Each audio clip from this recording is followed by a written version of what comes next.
11 juillet 2006, Oulan-Bator, Mongolie. L'ambiance est à la fête pour le festival du Naadam, qui célèbre l'indépendance du pays.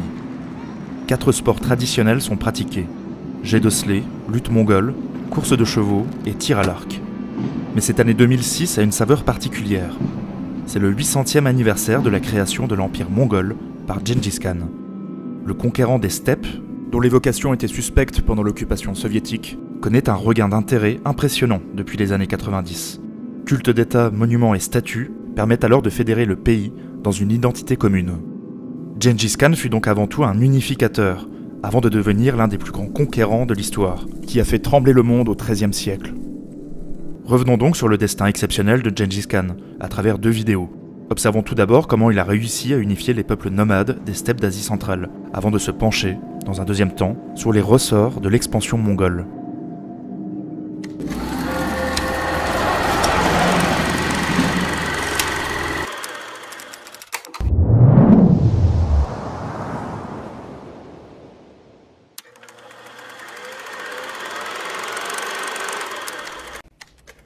Les tribus mongoles vivent au cœur de l'Asie, aux sources du fleuve Amour, entre l'immense forêt sibérienne et les déserts du sud, entre la Mandchourie et le lac Baïkal.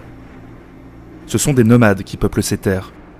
Ils plantent leurs tentes, les fameuses yourtes, dans ces steppes herbeuses qui offrent de larges pâturages à leurs troupeaux de chevaux, de moutons ou de vaches.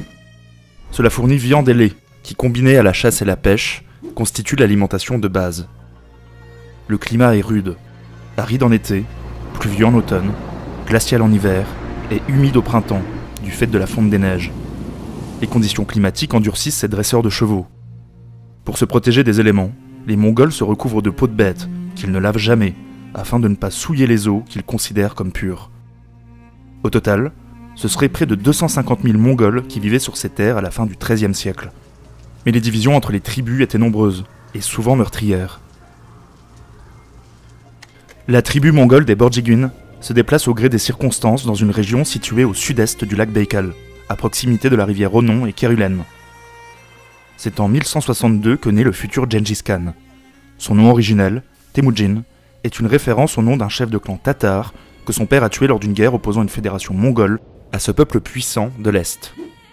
Il est le fils du chef Yesugai, qui a réussi à unifier quelques tribus et gouverne environ 25 000 hommes, dont 3 000 cavaliers. Sa mère, Oelun, fut enlevée quelques années auparavant à la tribu des Olkunut. Et sans doute pour se réconcilier après tant d'années, Yesugai emmène Temujin, âgé de 13 ans, rencontrer sa belle famille à proximité du lac Burnor. À cette occasion, des fiançailles sont organisées entre Burte, fille du chef de la tribu des Kongirat, et Temujin. Alliance matrimoniale évidemment intéressée pour Yesugai, dans l'optique de rallier ses peuples sous son autorité.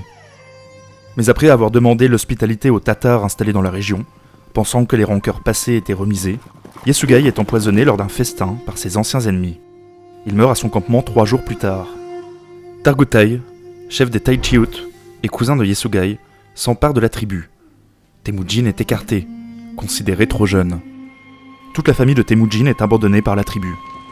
On leur laisse quelques chevaux, une vache et un chariot. De nombreuses années d'indigence attendent le jeune Temujin, qui vont forger son caractère. Malgré quelques protestations, les autres tribus se rallient à Tarkutai. Oelun ne préfère pas demander d'aide aux autres chefs de clan, par peur d'être livré, puis exécuté. La petite troupe se cache dans les monts Kentai. C'est alors que Tarkutai, regrettant sans doute de ne pas avoir fait exécuter Temujin, lance une expédition et le capture. Emprisonné, Temujin parvient à s'échapper et rejoindre sa famille sur la rivière Senkur. La misère absolue dans laquelle ils vivent les oblige parfois à manger des rats ou des taupes. Il rencontre durant cette période un jeune mongol qui l'aidera à récupérer des chevaux qu'on lui avait volés, et qui deviendra l'un des fidèles de Gengis Khan, que l'on nommera les 4 chiens féroces. Borchu. Parvenu à un âge mûr, le futur conquérant se rend dans la tribu des Kongirat, revoir sa fiancée Burt. Bien accueilli, le proscrit se marie en 1182, avec celle qui lui donnera 4 héritiers, et restera jusqu'à sa mort une proche conseillère avisée. Afin de recouvrer son patrimoine volé, Temujin cherche alors l'appui d'anciens alliés de son père. Il se rend chez les Kairait et demande à leur chef Togril, qui était frère par serment de son père, de le soutenir. Il lui promet son aide, mais se montre prudent et temporise. Un forgeron, qui éprouve de la sympathie pour Temujin, lui envoie alors son fils pour se mettre à son service. Il deviendra le grand ami et l'un des chiens féroces de Gengis Khan, Jelme. Son frère, Subotai, deviendra le troisième chien féroce du Khan. Un nouveau malheur, qui va au final le servir, frappe Temujin. La tribu Merkite enlève sa femme Burt. Pour quelle raison? Pour se venger de l'affront qu'a subi un de leurs membres, 20 ans auparavant. La mère de Temujin fut enlevée par Yesugai, alors qu'elle devait se marier à un membre des Merkites. L'honneur bafoué, les Merkites ne s'étaient pas vengés immédiatement, car Yesugai était trop puissant. Ils orientent leur courroux sur ce fils errant et sans armée. Cette fois, Togril décide d'aider Temujin. Il déteste les Merkites, qui l'ont enlevé lorsqu'il était jeune, et y voit une bonne occasion de faire du butin et d'asseoir son prestige. Il s'associe avec un autre chef mongol, Jamuka, chef des Jadjirat, également frère par serment du père de Temujin. Ils attaquent le camp Merkite.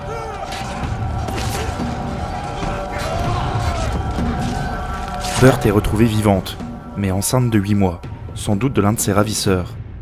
Qu'importe, Temujin élèvera l'enfant comme son fils. Avec cette histoire, il s'est rappelé aux bons souvenirs des peuples mongols, et éveille chez eux une certaine estime et une réelle sympathie du fait de sa combativité face au destin. Accueilli par Jamuka, Temujin finit par s'embrouiller avec ce personnage fantasque et intempérant. En quittant la tribu des Jadjirat, de nombreux cavaliers et chefs de tribus mineurs le suivent, préférant ce chef calme, organisé et intelligent à l'imprévisible Jamuka. En 1189, Temujin est élu par une assemblée Khan des Mongols, terme signifiant dirigeant ou souverain, reléguant le traître Targutai à sa place de chef de clan mineur. Temujin pose son campement entre l'Onon et le Kerulen au gré des circonstances. 2 ans plus tard, son ancien allié Jamuka se sert d'un prétexte futile de vol de chevaux pour attaquer Temujin, dont il est jaloux. Prévenu par ses alliés et se sachant en infériorité numérique, Temujin manœuvre habilement. Il choisit le lieu du combat, dans une zone marécageuse, empêchant ainsi une confrontation directe. Il réussit à mettre en déroute ses adversaires, grâce à ses excellents archers, puis se replie. 2 traits caractéristiques des futurs succès du Grand Khan se retrouvent dans cette bataille. Tout d'abord l'excellence de son service de renseignement, constitué grâce à de solides amitiés et des espions, membres de la tribu adverse ou marchands. Cela lui permet d'avoir toujours un coup d'avance. Ensuite, sur le plan militaire, l'utilisation d'arcs composites, recourbés et pouvant tirer à 200 mètres, se combine à une tactique de repli stratégique, feignant la retraite et poussant ses adversaires à le poursuivre de manière désorganisée. Souvent, les cavaliers font volte-face et décochent alors des salves de flèches meurtrières, puis terminent par une charge de cavalerie. Après cette bataille, de nouveaux clans le rejoignent. Il est désormais à la tête de 40 000 Mongols et plus de 4 000 cavaliers. C'est alors que les Tatars, attaqués par les Chinois de la dynastie Qin, fuient et viennent se réfugier aux abords des terres de Temujin. Des émissaires chinois sont envoyés au Khan afin d'obtenir son soutien. Temujin accepte cette alliance de circonstances avec les Chinois du Nord. Il n'oublie pas que les Tatars ont empoisonné son père. Rejoint par Togril, il fonce sur eux avec des milliers de cavaliers et se constitue un énorme butin. Temujin devient vassal des puissants Chinois et garde frontalier pour leur compte. Il doit leur payer un tribut annuel. Mais en rentrant, Temujin découvre son camp pillé par les Djurki, alliés de la première heure, avec qui une brouille avait éclaté lors d'une soirée alcoolisée. Il les rattrape et exécute leur chef. Les guerriers sont pardonnés et deviennent alors des fidèles du Khan. C'est un autre trait caractéristique de Temujin. Il est capable de bienveillance avec les guerriers le rejoignant et s'en prend plutôt aux chefs qu'aux soldats qui ne font qu'exécuter les ordres. Une méritocratie fonctionnelle donc. Togril, dont une partie des Kayrites lui était hostile, fut remplacé pendant son absence par son frère qui s'est allié aux Naïmans. Il trouve refuge chez Temujin, qui va l'aider à recouvrer son trône. Temujin se réconcilie avec Jamuka et part avec Togril à la poursuite des Naïmans du Sud. Malgré des difficultés à les rattraper, le Khan remporte une victoire en les attaquant par surprise. Enfin, en 1200, Temujin tient sa vengeance sur celui qui avait pris sa place et abandonné sa famille. Targutai est battu puis exécuté, après la bataille des 70 manteaux, sur les rives de l'Onon. Ces victoires ne soumettent pas totalement les tribus, qui s'allient pour battre le Khan et stopper son irrésistible ascension. Naïmans, Tatars, Merkites, Kongirat et même Jadjirat sont en première ligne. Ils portent alors des coups fatals aux tribus hostiles, pourtant nettement supérieures numériquement. Lors de la bataille de la contrée gelée, un jeune guerrier de la tribu des Bezut tue le cheval du Khan avec une flèche. Capturé, il annonce sans embâche qu'il est l'auteur du tir. Impressionné, Temujin l'incorpore parmi ses troupes. Jebe, surnommé La Flèche, deviendra l'un de ses meilleurs généraux, le 4e chien féroce. Temujin valorisera toujours le mérite et le courage, plutôt que les fils de bonne famille et les héritiers. Les défections se succèdent chez les tribus coalisées, et de nombreux guerriers rejoignent Temujin. Occupant une position centrale, il est plus facile pour lui de rejoindre le théâtre des opérations, tandis que ses ennemis sont très éloignés les uns des autres. Togril, âgé de 70 ans, n'est plus en capacité de diriger les Kayraith. C'est son fils Ilka qui prend le commandement. Il tente d'attirer Temujin dans un traquenard, qui, prévenu, évite le piège. Ilka l'attaque alors par surprise. Beaucoup de Kayraith rallient le Khan mongol, le préférant à ce nouveau chef impétueux. La bataille des sables brûlants est acharnée, et se termine par un statu quo. Temujin temporise, et écrase les Kayraith après une nouvelle attaque surprise. Jamuka, qui a encore trahi le Khan, est cette fois-ci exécuté. Merkit et Tatar sont ensuite écrasés. Les Jalahir, au sud, rejoignent spontanément Temujin. Mais les tribus voisines ne s'arrêtent jamais. C'est au tour des Naïmans du Nord d'attaquer. À cette occasion, ils rallient les Hongouts, turcophones chrétiens situés aux abords du désert de Gobi, et rencontrent un lettré ouïghour, qui va apporter l'écriture au peuple mongol. Il parvient ensuite à défaire les Naïmans. On disperse les membres des clans soumis dans différentes zones contrôlées. Devant tant de puissance, les petites tribus se rallient tour à tour au Khan. En 1206, Temujin convoque une grande assemblée, le Kuriltai. Il prend le titre de Gengis Khan, souverain universel. L'empire mongol est né. Le grand Khan se sent alors investi d'une mission, rassembler les peuples nomades et convertir les sédentaires à ce mode de vie. Pour arriver à ses fins et exaspérer des conflits internes entre Mongols, il met en place un code de loi très strict, la Grande Yassa, signifiant loi supérieure. Beaucoup de pratiques sont désormais punies de la peine de mort. Adultère, viol et vol d'une épouse notamment, qui sont à l'origine de conflits entre tribus. La tolérance religieuse est consacrée. Les modalités de l'esclavage, de la chasse, afin de ménager le gibier, ou du sens de l'hospitalité sont définies. L'accumulation de titres de noblesse est interdite, Gengis Khan détestant les ors liés au pouvoir, ce qui changera quelque peu avec le temps. Il laisse les chefs de clan diriger leurs tribus avec une certaine autonomie, n'intervenant pas directement. Un impôt annuel, représentant 1/100 du bétail, doit être remis. Ces chefs sont dans l'obligation de rendre des comptes à Gengis Khan au moins une fois par an. La moindre révolte ou sédition est sévèrement réprimée. Il s'agit donc d'un empire décentralisé, qui fonctionne grâce à la mise en place de plus de 60 points de relais de communication entre l'Altaï et le nord de la Chine, très efficace, et qui pourrait être considéré comme le premier système de poste international. Gengis envoie ses directives et arbitre les conflits, et peut rapidement lever une armée colossale. Le service militaire est obligatoire et l'armée est organisée rationnellement. Elle repose sur un système décimal. L'unité de base est composée de 9 guerriers, dirigés par un chef. Dans ce peloton, la défection d'un ou deux soldats entraîne la mise à mort des autres. Les pelotons sont réunis en escadrons de 100, puis en mingan de 1000, et enfin en tumen de 10 000 guerriers.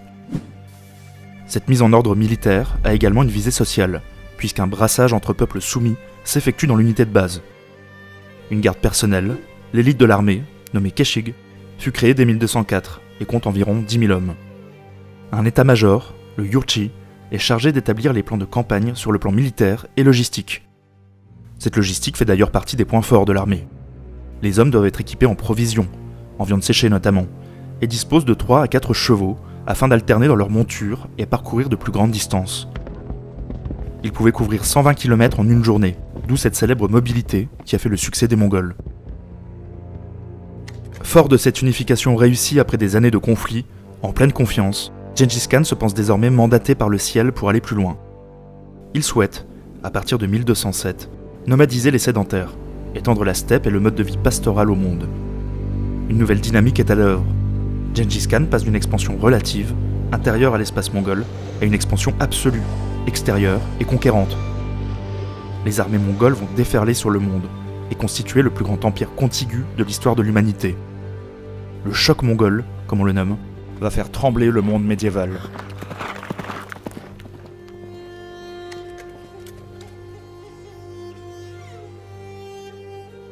Voilà, j'espère que cette vidéo vous a plu. Alors j'ai préféré diviser l'histoire de Gengis Khan en 2 parties, tout simplement pour que ce soit plus digeste. Donc la deuxième vidéo devrait arriver très rapidement. Comme d'habitude, n'hésitez pas à commenter, à mettre un pouce vers le haut et à partager si ça vous a plu. Si vous souhaitez participer au développement de la chaîne, je vous invite à me soutenir sur Tipeee ou Utip, et j'en profite également pour remercier les tipeurs à nouveau. Je vous remercie encore d'avoir visionné, et je vous dis à très bientôt pour le 2e épisode.